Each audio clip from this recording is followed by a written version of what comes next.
This world of ours has become a complex place, with all kinds of comings and goings, on land, in the sea, in the air, by phone, by computer.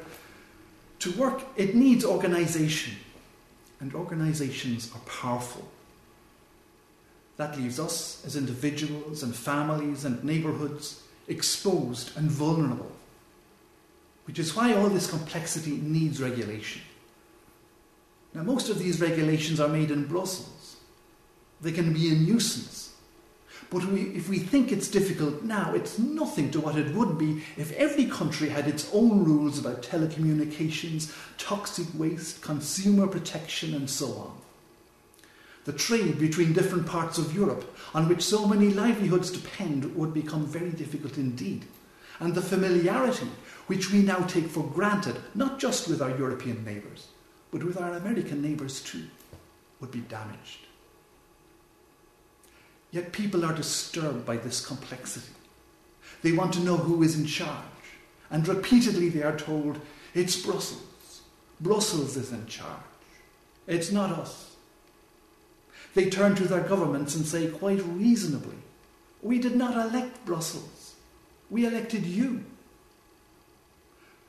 The truth is that our political leaders have got themselves into a bad habit. They have been using Brussels as a means for avoiding responsibility for their decisions. At one level, it's understandable. They live in the same complex world as we do, and they too are scratching their heads and wondering. But it's causing damage, because ordinary people throughout Europe have become fed up with the politicians and with Brussels. They know there's more going on than meets the eye, and they are right. With few exceptions, when a law is made for the European Union, two bodies must vote for it. One of them is the European Parliament, and it is powerful, but most people refuse to take it seriously because there is another institution and it meets behind closed doors.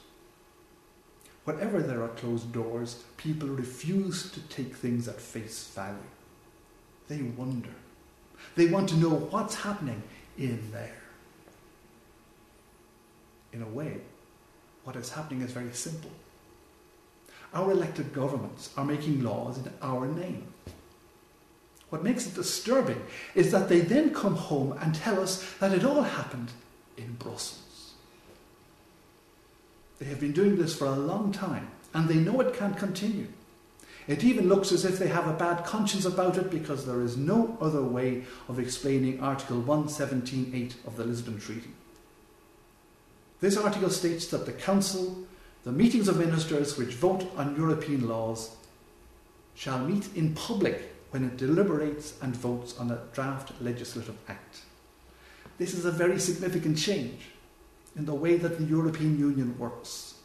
It will mean that we will see our government ministers making laws in our name, and yet they are not claiming credit for this step forward in open government and accountability. And you might wonder why not. The answer is simple. They are embarrassed. They know it's a good idea. They know it's right. But they don't want to talk about it because it will draw attention to what they have not been doing over the past 20 years and more. They have not been straightforward with us. It wasn't us. It was Brussels. When people are kept in the dark, they become suspicious. When they are kept in the dark by political leaders, they become disillusioned. They turn their backs on public life and politics. And when this happens, there is an erosion of that human solidarity on which our democratic liberties depend. All because of one bad habit. It wasn't us. It was Brussels. A vote against Lisbon will ensure that this bad habit continues, and with it, the growing disillusionment, the growing cynicism. A vote for Lisbon will ensure that our political leaders are seen to do their work in the clear light of day. It will make them more accountable.